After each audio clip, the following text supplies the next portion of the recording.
Assalamualaikum warahmatullahi wabarakatuh. Selamat datang kembali adik-adik di bimbingan belajar SSC. Seperti biasa, kita akan review materi dengan cara latihan soal-soal. Kali ini babnya adalah mengenai energi dalam sistem kehidupan. Langsung aja kita lihat soalnya yang pertama. Kemampuan untuk melakukan suatu usaha disebut A. Gaya, B. Energi, C. Usaha, D. Daya. Kira-kira jawabannya yang mana?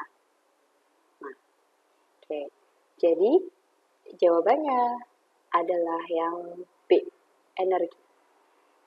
Kok bisa, Mbak? Nah, jadi gini, kemampuan untuk melakukan suatu usaha atau suatu kegiatan itu disebut sebagai energi. Misalkan kita mau bergerak. Nah, kita butuh yang namanya energi supaya kita bisa bergerak atau berlari atau berjalan, kayak gitu. Nah, terus yang gaya, usaha, sama daya apa, Mbak? Oke, kita bahas satu-satu ya.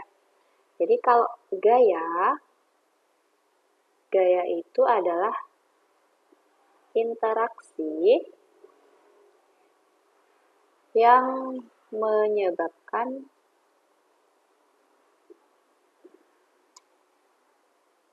benda bermassa mengalami perubahan gerak.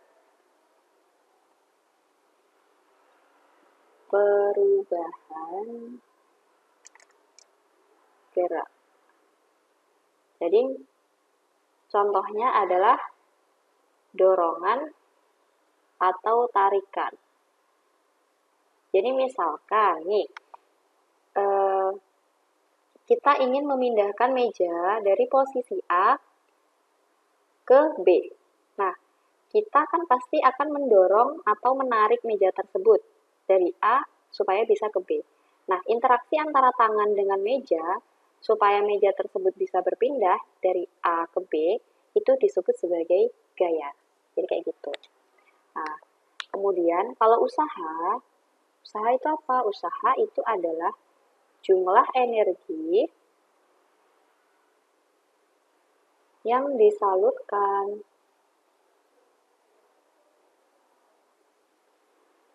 ke sebuah benda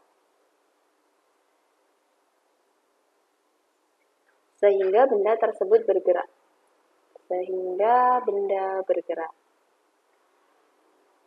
Nah, jadi maksudnya kayak gimana? Jadi energi tadi yang kita punya itu akan disalurkan dalam bentuk usaha. Kemudian usaha tersebut akan menghasilkan gaya dan gaya tersebut bisa menyebabkan benda bergerak. Jadi kalau secara simpelnya bisa dituliskan kayak gini. Energi disalurkan dalam bentuk usaha akan menghasilkan gaya, dan gaya yang akan menyebabkan benda bergerak. Jadi seperti ini alurnya ya. Nah, kemudian kalau daya itu apa? Jadi kalau daya ini adalah laju energi yang dihabiskan. Nah, laju energi yang dihabiskan per satuan waktu. Nah, atau juga biasanya dituliskan dengan rumus P sama dengan W per T. W ini adalah usaha, satuannya adalah joule, yang T ini adalah waktu, satuannya adalah second atau detik ya. Jadi, misalkan nih, kita mau mindahin meja dari posisi A menuju posisi B. Nah, energi yang kita keluarkan atau usaha yang kita keluarkan itu sebesar 300 Joule. Waktu yang kita butuhkan untuk memindahkan meja dari A ke B ini misalkan 30 detik ya. Nah, kayak gitu. Kemudian P-nya atau dayanya berarti gimana? PW per T, tinggal masukin aja 300 per 30, berarti 10. Nah, daya ini satuannya adalah watt. Jadi, Daya yang kita keluarkan untuk memindahkan meja dari posisi A ke B selama 30 detik adalah 10 watt. Jadi seperti itu ya. Oke, ke soal yang berikutnya. Energi yang dimiliki benda karena kedudukannya disebut energi A. Potensial, B. Listrik, C. Kinetik, D. Gravitasi. Oke, kira-kira yang mana jawabannya? Nah, jadi jawabannya adalah yang A. Energi potensial. Jadi energi yang dimiliki benda karena kedudukan atau posisinya itu disebut energi potensial. Bisa juga diartikan sebagai energi yang tersimpan pada sebuah benda.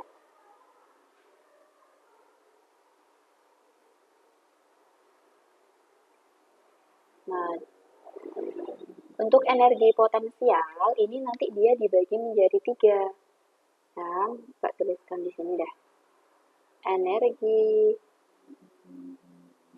potensial itu dia dibagi jadi 3. Yang pertama, ini disingkat EP ya. Ada energi potensial kimia. Kalau energi potensial kimia ini adalah energi yang terkandung dalam suatu zat. Energi yang terkandung dalam suatu zat. Misalkan contohnya itu adalah makanan yang biasa kita makan sehari-hari, kemudian bensin, solar, di mana sumber energi tersebut itu dia memiliki energi kimia atau zat kimia di dalamnya. Kemudian ada energi potensial elastisitas. Kalau energi potensial elastisitas ini adalah energi yang berada pada benda ketika dia ditegangkan. Energi pada benda yang sedang diregangkan. Nah, contohnya apa? Contohnya itu adalah pada ketapel dan busur panah. Jadi misalkan pada ketapel itu kan biasanya batunya ditarik dulu. Nah, jadi batu yang ditarik tersebut atau diregangkan itu dia punya energi potensial elastisitas. Jadi seperti itu. Kemudian yang ketiga ada energi potensial gravitasi atau energi potensial gravitasi bumi. Nah, ini adalah energi potensial ketika benda berada di atas tanah. Energi pada benda yang berada di atas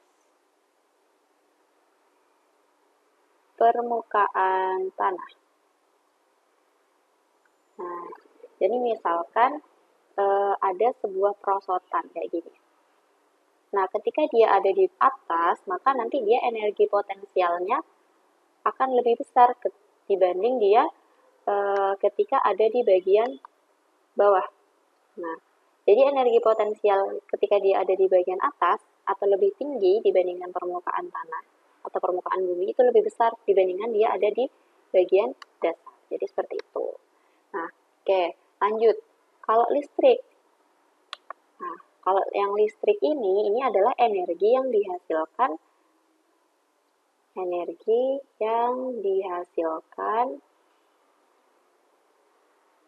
karena adanya muatan listrik dan arus listrik. Jadi energi listrik ini ada karena adanya muatan listrik dan arus listrik yang mengalir di dalamnya. Sehingga bisa menyalakan lampu, mengecas HP, jadi seperti itu. Kemudian kalau energi kinetik ini adalah, oke, nggak kasih turun gini ya, disebut juga sebagai energi gerak ya. Jadi dia energi yang dimiliki suatu benda atau materi yang bergerak. Artinya kalau dia bergerak atau dia punya kecepatan, pasti dia punya energi kinetik atau energi gerak. Jadi seperti itu ya. Next ke soal yang berikutnya. Seorang anak berlari dengan kecepatan 4 meter per sekon. Jika massa anak tersebut 40 kg, maka energi kinetik anak tersebut adalah titik-titik. Nah, jadi di sini yang ditanyakan adalah energi kinetik. Kalian harus tahu dulu rumusnya. Jadi rumusnya energi kinetik itu EK sama dengan setengah mv kuadrat. Nah, oke, Mbak kasih keterangan di bawahnya ya di sini. EK itu adalah energi kinetik. Nah, energi kinetik ini dia satuannya adalah joule. Nah, kemudian M ini adalah massa. Massa ini satuannya adalah kilogram. Kemudian kalau yang V itu adalah kecepatan. Kecepatan itu satuannya adalah meter per sekon. Jadi seperti itu. Nah, kemudian kita tulis diketahuinya dulu ya. Jadi diketahui, apa aja yang diketahui tadi? Yang pertama, seorang anak berlari dengan kecepatan 4 meter per sekon. Berarti V-nya sama dengan 4 meter per sekon. Kemudian, jika massa anak tersebut 40 kg, berarti M-nya 40 kg. Nah, kemudian yang ditanya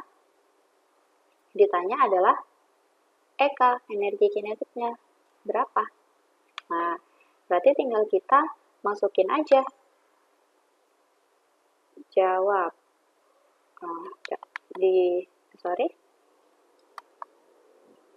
Kita tulis di samping sini aja ya. Jawab.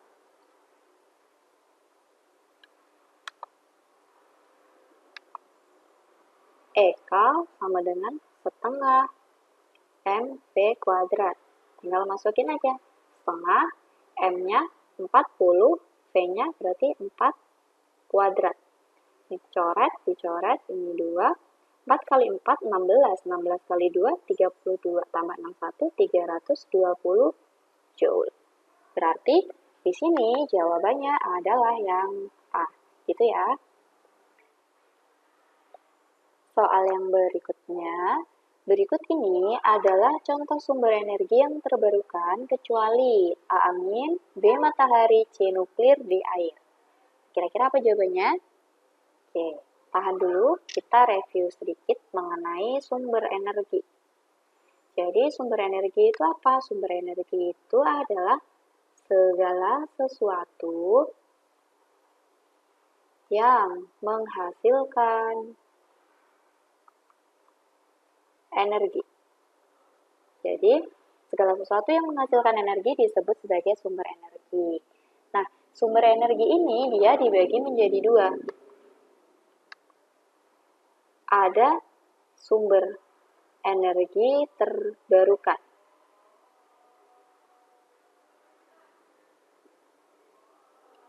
Jadi kalau sumber energi terbarukan itu adalah sumber energi yang jumlahnya melimpah. Artinya dia nggak habis-habis, jumlahnya melimpah. Contohnya apa? Contohnya itu sinar matahari. Dia kan nggak mungkin habis ya. Sinar matahari, kemudian air, terus angin, terus apa lagi kira-kira? Terus juga ada yang namanya energi tidal. Energi tidal itu berasal dari pasang surut air laut. Nah, kemudian lain-lain ya. Kemudian yang kedua itu dia ada yang namanya sumber energi tak terbarukan. Nah, kalau yang sumber energi tak terbarukan, ini dia jumlahnya terbatas. Artinya dia bisa habis. Nah, apa aja sumber energi yang tak terbarukan contohnya? Contohnya itu adalah minyak bumi. Kemudian ada juga batu bara. Terus ada nuklir. Kemudian ada gas dan lain-lain kayak gitu. Jadi sumber-sumber energi yang diperkirakan nanti itu dia memang akan habis dan dia tidak bisa diperbaharui karena untuk membentuknya itu lama. Misalkan kayak minyak bumi dan batu bara itu kan dia terbentuk dari fosil yang jutaan tahun baru bisa terbentuk minyak bumi dan batu bara. Sehingga ketika dia habis maka dia tidak bisa diperbaharui. Maka di sini kalau kita lihat opsinya ada angin, matahari, nuklir, dan air. Maka sumber energi yang terbarukan, kecuali berarti jawabannya adalah yang C, nuklir. Oke, lanjut ke soal yang berikutnya. Di antara zat makanan berikut yang menghasilkan energi dalam jumlah besar adalah A. Karbohidrat, B. Protein, C. Lemak, D. Vitamin. Nah, kira-kira jawabannya yang mana? Oke, kalian bisa simpan dulu jawabannya. Kita review sedikit mengenai zat makanan. Jadi, zat makanan, zat makanan itu adalah sumber energi yang dibutuhkan oleh manusia supaya dia bisa melakukan aktivitas. Nah, zat makanan ini dia dibagi menjadi dua. Ada yang namanya makronutrien dan ada yang namanya mikronutrien. Bentar ya. Mikronutrien. Nah, kalau yang makronutrien ini adalah zat makanan yang dibutuhkan dalam jumlah yang besar. Contohnya apa aja? Contohnya ada karbohidrat, kemudian lemak, dan juga protein. Nah, dia dibutuhkan oleh tubuh dalam jumlah yang besar. Nah, selain itu biasanya makronutrien ini sebelum dia bisa diserap oleh tubuh, maka dia harus dipecah dulu dalam bentuk lebih kecil atau disederhanakan supaya bisa diserap oleh tubuh. Kemudian yang kedua itu ada yang namanya mikronutrien. Kalau mikronutrien ini adalah zat makanan yang dibutuhkan oleh tubuh dalam jumlah yang kecil atau sedikit. Apa aja? Contohnya itu adalah vitamin, kemudian mineral,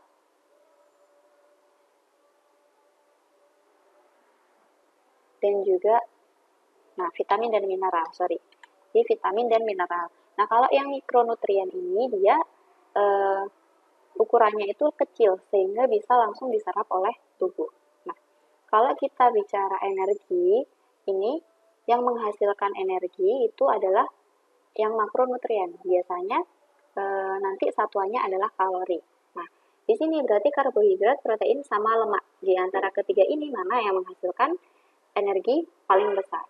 Nah, jadi kalau yang karbohidrat ini dia menghasilkan sekitar 4 kalori per gramnya. Protein juga sama, dia 4 kalori per gramnya. Kemudian kalau lemak ini menghasilkan 9 kalori per gramnya. Kalau vitamin ini dia tidak, karena dia bisa langsung diserap oleh tubuh. Nah, dari sini bisa kita ketahui mana yang menghasilkan energi paling besar. Berarti jawabannya adalah yang C, yaitu soal yang berikutnya. Di bawah ini, benda yang mempunyai energi kinetik terbesar adalah titik-titik. Nah, berarti di sini kita disuruh menghitung ya. Tadi kita tulis dulu rumusnya. EK atau energi kinetik sama dengan setengah mv kuadrat. Ya. Nah, berarti di sini nanti kita tinggal masukin aja angka-angkanya ke rumusnya. Oke, kita coba dari yang A. Berarti di sini setengah, masanya 20, kemudian kecepatannya 5 kuadrat. Nah, Mbak kayak giniin ya, biar gampang. Nah, tinggal kamu coret. Nah, ini 1. Berarti 5 kali 5, 25. 25 kali 10, 250 Joule. Terus, yang berikutnya, di sini, setengah. Masanya berapa? Masanya ada 3 kilo. Kemudian kecepatannya, 14 kali 14. Kita coret. 7. 7 kali 3, 21. 21 kali 14. Berapa kira-kira? 21 kali 14 itu adalah 294 Joule. Nah, terus yang C, kita hitung. Masukin aja ke sini, ini rumusnya ya. Setengah, masanya 5, kemudian kecepatannya 10 kuadrat. Kita coret. Nah, ini 5, berarti 5 kali 5, 25 kali 10, 250 Joule. Kemudian yang terakhir, kita masukin setengah, masanya 9 kilo, kecepatannya 8. Coret 4. 9 kali 8, 9 kali 4, 36 kali 8. Oh, gini aja, 9 kali 8, 72 ya. 72 kali 4 berapa?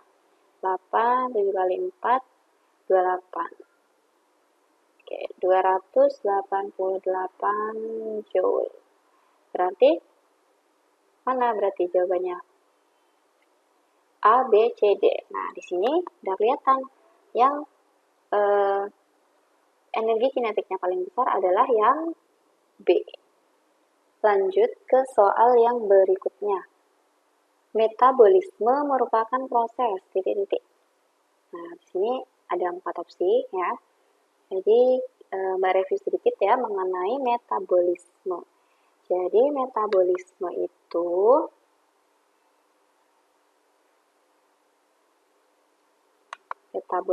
adalah proses atau reaksi kimia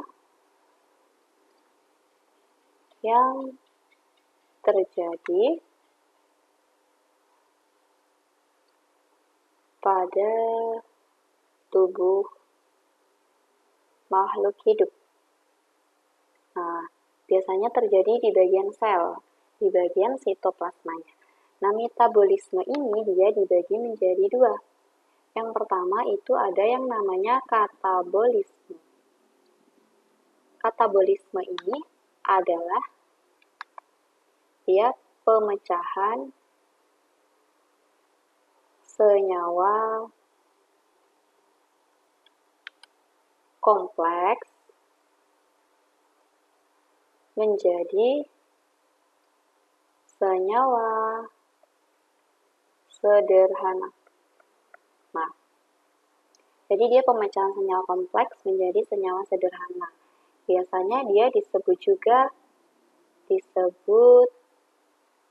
reaksi eksergonik karena dia akan menghasilkan energi dari pemecahan senyawa ini. Nah, contoh katabolisme itu apa? Contohnya itu adalah proses respirasi. Itu ya. Nah, kemudian yang kedua itu ada yang namanya anabolisme. Kalau anabolisme ini kebalikannya. Anabolisme ini adalah proses penyusunan senyawa sederhana menjadi senyawa kompleks. Nah, reaksinya disebut reaksi endergonik karena dia membutuhkan energi. Artinya untuk proses penyusunannya ini membutuhkan bantuan energi. Nah, contoh yang termasuk anabolisme itu adalah proses fotosintesis. Dimana kalau kalian tahu ya reaksinya itu kan nih CO2 plus H2O, nanti dia akan menghasilkan C6H12O6. Ya, di mana untuk prosesnya ini pengubahan karbon dioksida dan juga air menghasilkan glukosa, ini glukosa ya,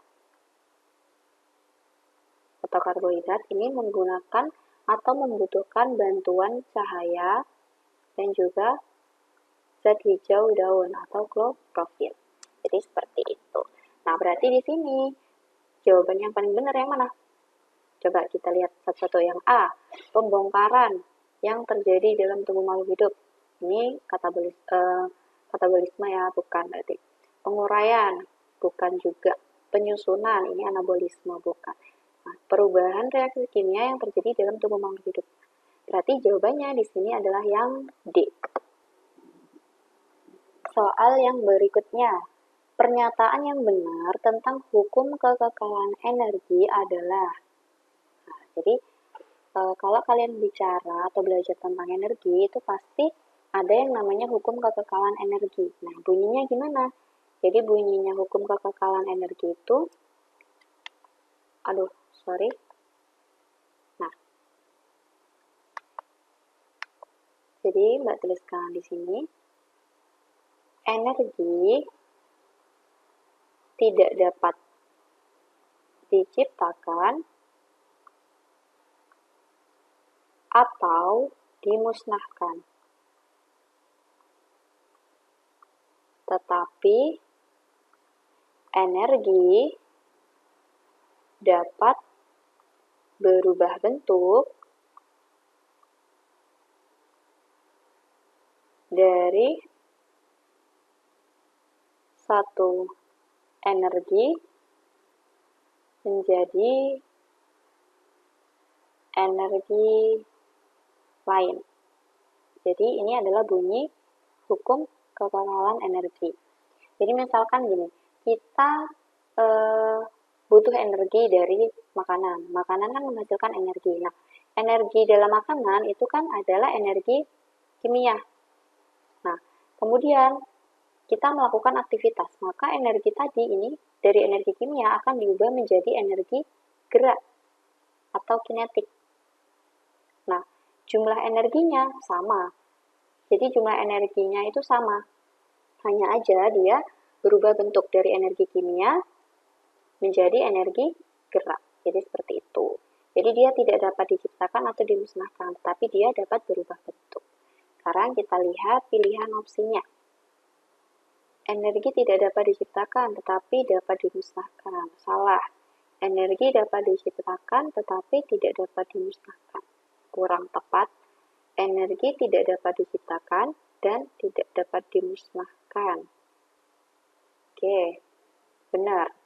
Berarti di sini jawabannya yang C. Oke, kita lihat yang D, energi dapat diciptakan. Nah, ini juga salah. Oke, yang C ya, berarti jawabannya. Lanjut ke soal yang berikutnya. Sebuah benda bermasa 2 kg jatuh dari ketinggian 5 meter. Jika percepatan gravitasi 10 meter per sekon kuadrat, maka besarnya energi potensial benda tersebut adalah, nah yang ditanyakan adalah energi potensial. Kalian harus tahu dulu rumusnya. Rumusnya, energi potensial itu adalah EP sama dengan M kali G kali H. Nah, Mbak tuliskan di bawah keterangannya. Keterangan EP ini adalah energi potensial. Satuannya adalah joule. Kemudian M adalah massa. Satuannya kilogram. G ini adalah percepatan gravitasi. Dia satuannya meter per sekon kuadrat. Kemudian H ini adalah ketinggian. Dia satuannya meter. Nah, dah. Sekarang tinggal kita masukin aja. Oke, kita pakai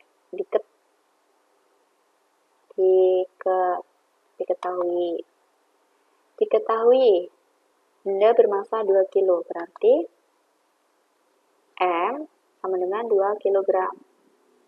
Jatuh dari ketinggian 5 meter, berarti hanya 5 meter. Jika percepatan gravitasi 10 meter per sekon, berarti G-nya sama dengan 10 meter per sekon kuadrat. Kemudian yang ditanya adalah EP-nya. Nah, kita jawab. Kita masukin aja langsung ke rumusnya. EP sama dengan M kali G kali H. M-nya 2, G-nya 10, H-nya 5. Berarti 2 kali 5, 10. 10 kali 10 sama dengan 100. Berarti 100 Joule. Berarti di sini energi potensialnya adalah 100 Joule. Jawabannya adalah yang D. Oke, soal yang berikutnya. Energi kinetik suatu benda yang bergerak dengan kecepatan 10 meter per sekon adalah 500 Joule. Massa benda tersebut sebesar titik-titik. Nah, berarti ditulis lagi biar kalian ingat. Rumusnya energi kinetik itu adalah setengah mv kuadrat. Nah, di sini yang ditanya itu adalah massa ya, massa benda. Berarti dari sini kita ubah dulu rumusnya, dikali silang ya, sehingga hasilnya 2EK sama dengan mv kuadrat. Nah, yang dicari adalah M, berarti di sini pindah ruas. 2EK per V kuadrat sama dengan M. Atau, biar nggak bingung, M sama dengan 2EK per V kuadrat. Nah, ini rumusnya. Jadi, sekarang tinggal kita masukin aja, kita tulis dulu. Diketahuinya. Yang diketahui di sini. Energi kinetik suatu benda yang bergerak dengan kecepatan. Berarti kecepatan V-nya sama dengan 10 meter per sekon. Energi kinetiknya 500 Joule. Yang ditanyakan adalah massa. Jadi, jawab. Nah, kita masukin pakai rumus yang ini. M sama dengan 2EK per V kuadrat. Masukin di sini, berarti 2 dikali 500 per V kuadrat. 10 kali 10. Kita coret, set. Nah, berarti 2 kali 5 sama dengan 10 kilogram. Berarti masanya adalah 10 kilo. Jawabannya adalah yang C.